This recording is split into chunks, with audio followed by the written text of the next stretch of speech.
नागरिकांपर्यंत त्यांच्या मूलभूत गरजा पोहोचल्या पाहिजे आणि त्यांच्या मूलभूत गरजा पण एवढं पूर्णच नाहीत काहीच, म्हणजे सांडपाणी वगैरे इतकं रस्त्यावर सगळं पूर्ण रस्ते नाही आहेत, इकडे पिण्याचं पाणी नाही आहे त्यांना इथे, आणि एवढी दुर्दैवी अवस्था रस्त्याची की टू व्हीलर पण जाऊ शकत नाही. आणि आपल्या इथे ना पिण्याचं पाणी मेन म्हणजे आपल्याला गरज आहे पिण्याच्या पाण्याची, आणि सांडपाण्याची तर सांडपाण्यामुळं आरोग्य याच्यामध्ये आलेलं आहे, आपलं दूषित झालेलं आहे एकदम पूर्ण. आणि आपल्याला इथे स्ट्रीट लाईट नाही, तर महिलांची सुरक्षा नाही आहे, आणि वृद्धांसाठी गार्डन पाहिजे इथे. काय प्लॅनिंग काय तुमची, म्हणजे आता तुम्ही समस्या सांगताय यावर तुम्ही काहीतरी प्लॅनिंग केली असेल, जसं पाण्या 24 तास पाण्यासाठी, 1 दिवस आड पाण्यासाठी, त्यानंतर महिलांच्या सुरक्षेचे, म्हणजे तुमच्याकडे विजन काय त्या हे समस्या सोडवण्यासाठी तुम्ही काय करणार? आमचं एकच विजन आहे की आम्ही नागरिकांच्या पूर्ण पाण्याची टाकी करणार आहेत. आम्ही प्रत्येक घरोघरी नळाचं पाणी पोहोचलं पाहिजे त्यांना, आणि अजून त्यांच्यापर्यंत स्ट्रीट लाईट गेल्या पाहिजे, त्यांच्या घरापर्यंत प्रकाश गेला पाहिजे, त्यांच्या दारापर्यंत प्रकाश गेला पाहिजे, आणि अजून रस्ते त्यांचे सुरक्षा हे झाले पाहिजे. लहान मुलांची एवढी दुर्दैवी अवस्था असते की चिखलामध्ये त्यांना ना एवढे पाय भरलेले असते, चालता पण येत नाही त्यांना, आणि अजून भरपूर काही समस्या आहेत आमच्या वार्डामध्ये, इथे प्रभागामध्ये. आणि सध्या काय म्हणजे आता तुम्ही आता नागरिकांच्या घरोघरी जाताय, डोर टू डोर रॅली चालू आहे, प्रचार चालू आहे, काय रिस्पॉन्स मिळतोय, आणि नागरिकांनी आणखीन काय काय तुमच्याकडे समस्या मांडलेल्या आहेत? नागरिकांनी आमच्याकडे समस्या मांडलेल्या आहेत की आमच्यापर्यंत आजपर्यंत जोपर्यंत आम्ही निवडून दिलेलं नगरसेवक होता आजपर्यंत आमच्याकडे एकदाही आलेलं नाही. आम्हाला कोण नगरसेवक हा सुद्धा माहीत नाही आजपर्यंत. आणि आमच्या समस्या एवढ्याच आहेत की आम्हाला रस्ता, नळाचं पाणी आणि लाईट वगैरे आम्हाला पाहिजे.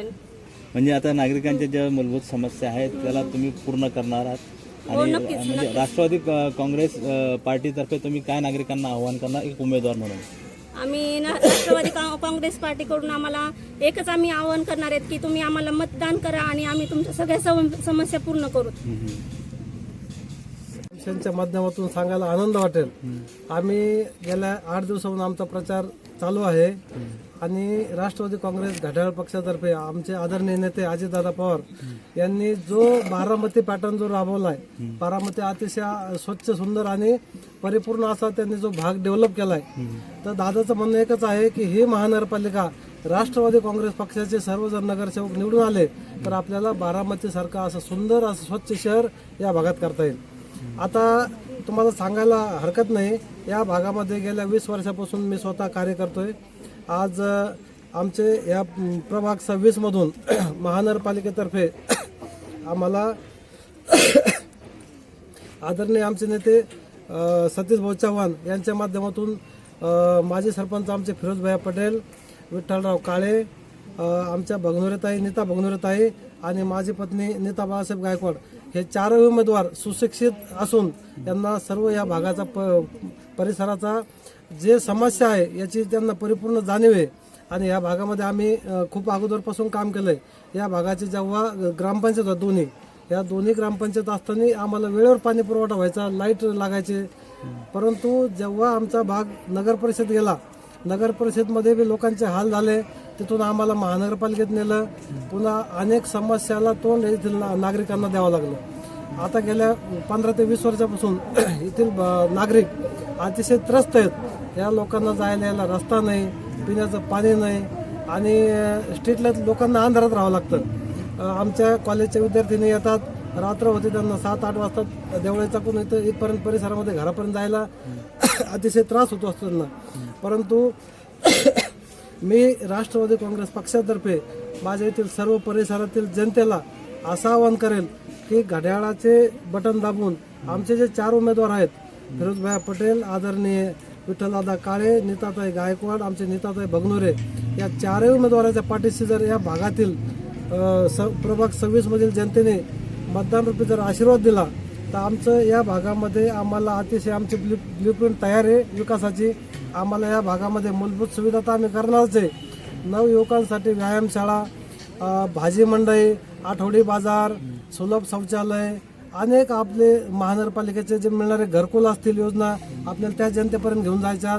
आमचे काही वृद्ध महिला असतील, विधवा असतील, त्यांना शासनातर्फे ज्या काही योजना आम्हाला देता येईल त्या सर्व आम्ही परिपूर्ण आम्ही करणार आहे. असं आम्ही एमशनच्या माध्यमातून नागरिकांना आम्ही असं आवाहन करू इच्छितो की आपण फक्त आम्हाला मतदान रूपी आशीर्वाद द्या. जेवढ्या काही समस्या असतील आम्ही त्या परिपूर्ण करण्याचा आम्ही 100% प्रयत्न करणार आहे. आणि एवढंच नाही तर 24 घंटे आम्ही नागरिकांसाठी उपलब्ध राहू. निवडून आलं आणि आम्ही आमच्या कामात नगरसेवक कुठे ते पाहत राहतात असं होणार नाही.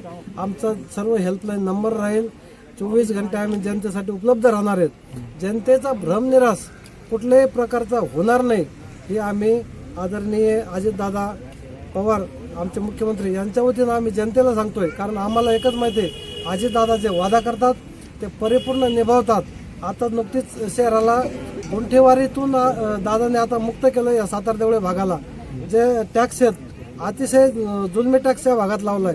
कुठल्याही प्रकारच्या सुविधा नाहीत परंतु टॅक्स हातूनच लावलाय. येथील नागरिक आमचे 2 लाख 3 लाख गुंठेवारी भरू शकत नाही, भरमसाठ टॅक्स भरू शकत नाही. तर मी जनतेला पण आवाहन करेन आता कुठल्याही प्रकारचा टॅक्स भरायचा नाही. निवडणूक झाल्या, गुंठेवारी माफ केलेली आहे आणि जे काही आपल्याला शासनानुसार आपल्याला जे काही सुविधा मिळतील आम्ही त्या जनतेपर्यंत घेऊन जाऊ. लोकांचे मालमत्ता जे असतील घरं सर्वांचे रेग्युलर करण्यात येईल. जेवढ्या काही नागरिक समस्या असतील आपल्याला त्या सोडवण्यात येईल. राष्ट्रवादी काँग्रेस पक्षातर्फे मी एवढीच लोकांना विनंती करतो की घड्याळ या चिन्हावर आपण सर्वांनी 4ही आमच्या उमेदवाराला प्रचंड मतांनी निवडून द्यावं हीच मी जनतेला विनंती करेल. आणि आपले ज्या समस्या, ज्या विकास कामं जे थांबलेल्या गेल्या 10-15 वर्षापासून ते आपण धडाडीनं परिपूर्णतेने आपल्याला पूर्ण करून घेता येईल. धन्यवाद. भाई तुम आगे बढ़ो, हम तुम्हारे साथ हैं. डॉक्टर बाबासाहेब आंबेडकरांचा विजय असो. छत्रपती शिवाजी महाराजांचा विजय असो. जय भवानी.